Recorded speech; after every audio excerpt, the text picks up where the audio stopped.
Hello children, I welcome all of you in today's EVS session. In today's session, we are going to see lesson number 17, My Upbringing. We learn many different things while we are growing up. They lead to the development of certain habits, likes and dislikes. They shape our views and thoughts.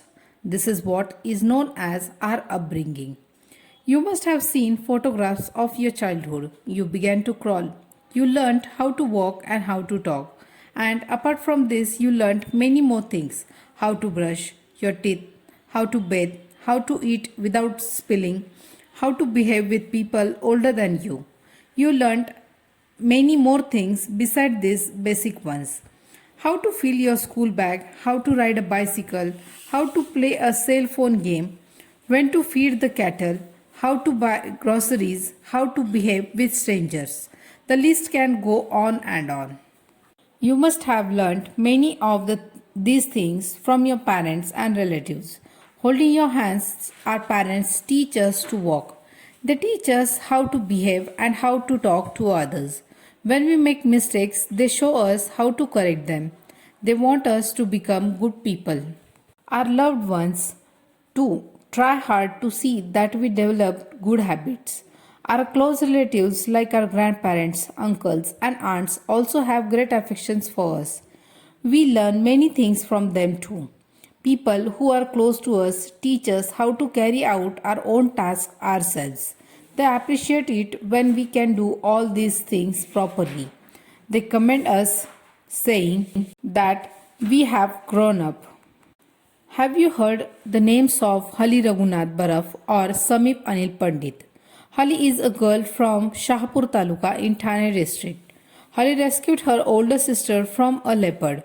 Samip rescued buffaloes tied in cowshed from a fire.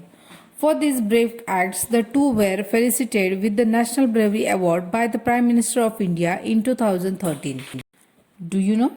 Baba Amte spent his entire life in social service.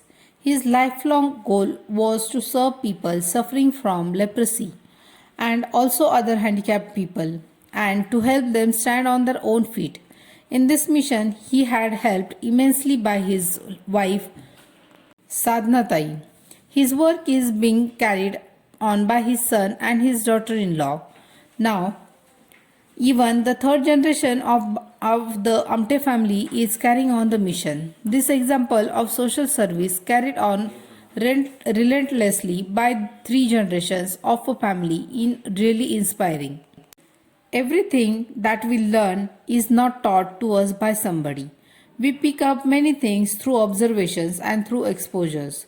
How do our friends speak? What clothes do they wear? What games do they play? How do they study? We pick up many of these things unconsciously. Many times we also begin to behave like our friends. We are influenced by other people around us just as we are influenced by our friends. We meet our neighbors every day for some reason or other.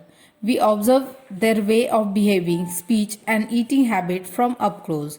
This too has an influence on our upbringing. If people from other places happen to be our neighbors, we naturally get to know about their food and festivals, which may be different from ours. This is how we become familiar with diversity. Many of our neighbors know us from childhood. They too feel affectionate towards us. We learn some good habits from our neighbors too. Our neighbors also influence our upbringing. So children, in this lesson we have learnt the many things we learn as we grow up together make our upbringing. Our parents and close relatives play an important part in our upbringing. We also learn many things from our friends and neighbors. We learn from the conscious efforts taken to make us good people. We also learn through observation and exposures. Now children, read this chapter 3 times, underline difficult words, write them in your notebook, and then complete your workbook in neat and clean handwriting. Thank you. Bye-bye.